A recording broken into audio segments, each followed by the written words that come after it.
مرحب مرحب يا هلال أهلا أهلا كيف الحال قد غبت وإليك اشتقنا وانتهى بعدك صار وصال نعطي صبرا نأخذ أجرا والله يرى. بسم الله الرحمن الرحيم. إن الحمد لله نحمده ونستعينه ونستغفره ونعوذ بالله من شرور أنفسنا ومن سيئات أعمالنا من يهد الله فلا مضل له ومن يضلل فلا هادي له ونصلي ونسلم على رسولنا ونبينا وحبيبنا محمد صلى الله عليه وسلم. walaalayaal ilaahay subxaanahu wa tacaala ayaa mahadle allah raxmaanka ee qaadirka ee inoo suurto geliyey maanta inaan halkan aan iskugu nimaadno inakoo rabno markaa inaan isxasuusino mowduuc ka mida mawaadiicdeena diinta islaamka.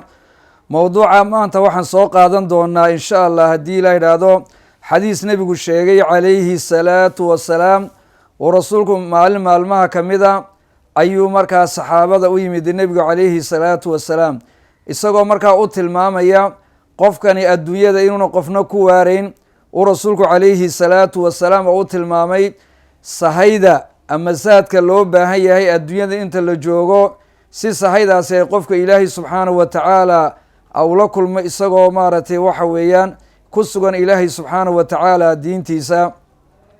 saadka nebigu calayhi salaatu wasalaam uu sheegay waxaa ka mid a 5 saad oo rasuulku salawaatullaahi wasalaamu caleyh uu sheegay. sahayda koobaad ee nebigu calayhi salaatu wasalaam saxaabadiisa iyo ummadda u sheegay ayaa rasuulku waxau ihi sum yowman shadiid alxari liyowm nushuur, waxaad soontaa buu nebigu calayhi salaatu wasalaam isagoo qofka mu'minka la hadlaya maalin aada dulku u kulul yahay ayaad soomaysaa, waxaad ugu talagelaysaa maalintaasi liyowmi nushuur maalinta laysa soo saari doono ee maalinta yowm alqiyaamaha ayaad ugu talageli doontaa ayuu nebigu calayhi salaatu wasalaam. bal markaa waxa weeyaan hadalkaa hore nebigu calayhi salaatu wasalaam maalintaa uu sheegay ayaan maanta waxa weeyaan maaragtay isxasuusin doonaa. waxaa kaluu nebigu calayhi salaatu wasalaam yihi wasalli ragcatayni fii dulmati leyli waxshati lqubuur, waxaa kaloo tukanaysaa 2 ragcadood ayaad habeenku markuu madow yahay ayaa tukanood sara kici habeenkii, waxaad ugu sii talagelaysaa waxa weeyaan qabriga madowgiisa ayaad 2 ragcadood aada ugu sii talagelaysaa. markaa waxaan horeysiinaa qodobka koobaad oo ah inuu qofku 2 ragcadood habeenkii saqda dhexe dadku marka ay hurdaan inuu waxa weeyaan tukado isagoo ugu sii talagelaya waxa weeyaan qabriga madowgiisa. waxaan ogsoonahay soonku walaalayaal waa waxyaalaha qofka siiya maaragtay waxa weeyaan shucla iimaaniya ama waxa weeyaan nafta tirtirsiinteeda siiya ee ku booriyo qofku inuu cibaado iyo camal fiican waxa weeyaan uu sameeyo.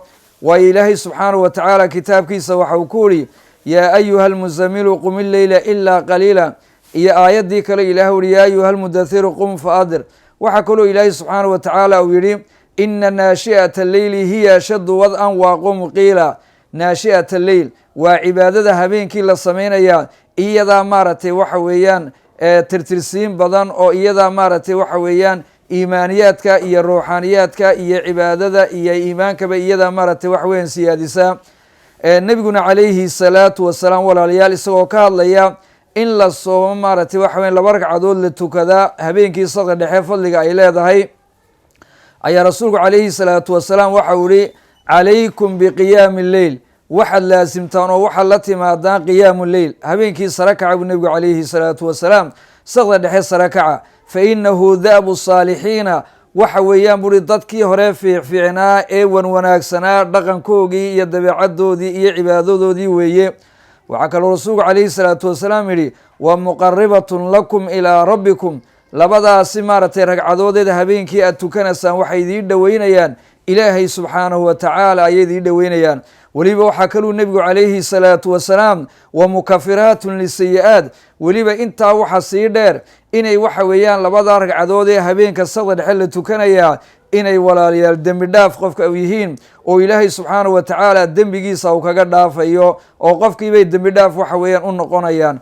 waxaa kaloo nebigu calayhi salaatu wasalaam yihi 2 ragcadood ee habeenkii markuu dhulku madow yahay qofka uu tukanayaa manhiyaatun can alithmi weeyaan, qofka dembiga iyo wixii ay ka joojinayaan oy ka reebayaan.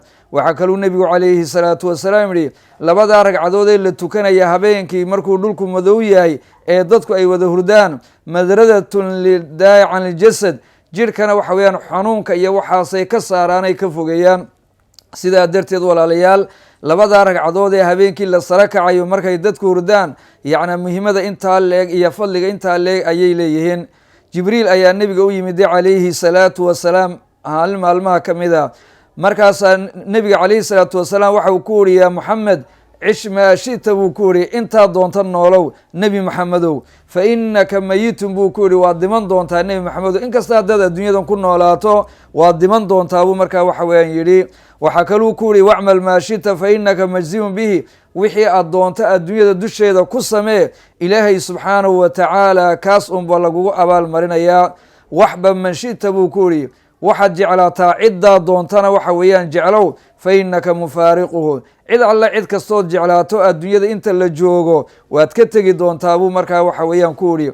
waclam waxaad ogaataa buu ku yihi markaa jibriil nebiga calayhi salaatu wasalaam ana sharafa almu'min, qofka mu'minkaa sharaftiisu waa min qiyaami lleyl, waa habeenkii oo sare kaco. oo qofka mu'minka sharaftiisa iyo cisigiisa iyo wanaagiisa iyo darajadiisa waxay ku jiraan waxa weeyaan waa kicitaanka habeenkii uu kacayo oo waxa weeyaan laba ragcadood uu kaco.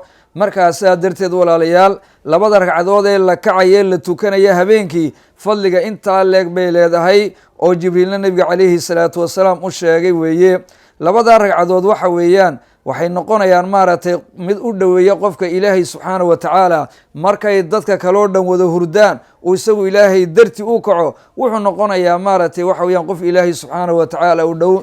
nebigu calayhi salaatu wasalaam walaalayaal waxau ihi yanzilu rabbuna tabaaraka wa tacaala, ilaahay baa soo dhaadhaca saree oo korahaaye kula leylatin ila samaa'i dunyaa, habeen kasta ilaahay subxaanahu wa tacaala ayaa wuxuu u soo dhaadhacaa samadan adduunyada u soo dhaadhacaa xataa yabqa thuluthu leyl akhiir, marka uu hadho habeenka marka 3 meelood loo qaybiyo. habeenku waxa weeyaan waa 12 saacadood, 12 saacadood marka 3 meelood loo qaybiyo waa 4 iyo 4 iyo 4, markay waxa weeyaan 4 iyo 4 8 saacadood markay tagaan ee waxa weeyaan saacadda u dambaysa ayuu ilaahay soo dhaadhacaa. waa labada laga bilaabo iyo wixii waxa weeyaan ka dambeeya ayaa wuxuu nebigu calayhi salaatu wasalaam ilaahay walaalayaal markuu soo dhaadhaco ilaahay kafuurka ah ee khaaliq aha ayaa soo dhaadhacaya. waxuu odhanayaa ilaahay subxaanahu wa tacaala markuu soo dhaadhaco wuxuu ilaahay subxaanahu wa tacaala odhanayaa man yadcuunii, ayaa i baryaya, ayaa wax i weydiisanaya, ayaa wax iga rajaynaya, fa astajiibu lahu, oo markaan ajiibo oo waxa weeyaan aan aqbalo waxa uu doonaya aan siiyo. man sa'alanii, wuxuu odhanayaa ilaahay subxaanahu wa tacaala ayaa wax i weydiisanaya oo faacdaytu aan siiyaa. waxaa kaluu ilaahay subxaanahu wa tacaala odhanayaa man yastakfirunii, kumaa dembi dhaaf i weydiisanayo oo ii soo laamayo o ii soo noqonaya fa akfira lahu, oo waxa weeyaan anu dembi dhaafa. xadiiskaana bukhaariyo muslim baa soo saaray. ilaahay baa subxaanahu wa tacaala walaalayaal inoo soo dhaadhacaya oo markaan hurudno aw ilaahay leeyaa wax i weydiisanaya, ayaa istikfaar maaragtay iga dalbaya, ayaa waxa weeyaan shay u baahan ay weydiisanaya. markaa waxa habboon oo qofka mu'minkaa iyo gabadha mu'minadaba waxa u fiican oo u qurux badan inuu ka faa'iidaysto ilaahay subxaanahu wa tacaala baaqiisa oo ilaahay kafuurka oo kuu dhawaaqayo oo kule maxaad u baahantahay walaalayaal, maxaa ka qurux badan. taas waxay keenaysaa markaas walaalayaal inaan habeenkii 2 ragcadood maaragtay waxa weeyaan dhulku madow yahay dhulku inaan waxa weeyaan tukanno oon ilaahay subxaanahu wa tacaala dartii markaas walaalayaal aan u kacno. waxaa laga yaabaa dad badani habeenkii walaalayaal way sare kacaan oo 2 ragcadood iyo in ka badan bay tukadaan, baynamaa waxa weeyaan dadka kalena ayna waxa weeyaan qaarna iska hurdaan. maxaa ka naseexiyey markaas walaalayaal, kanna markaas waxa weeyaan maxaa markaa waxa weeyaan u soo toosinaya cibaadada. insha allah haddii la yidhaahdo bal xadiiskaasi dadkana badhna way kacaan baan badhna ma kacaan, maxaa kuwana kicinaya kuwana ayna u kacayn, bal taasaan xalaqada labaad kaga hadli doonaa insha allah haddii la yidhaahdo. wabillahi towfiiq, wassalaamu calaykum waraxmat ullaahi wabarakaatu.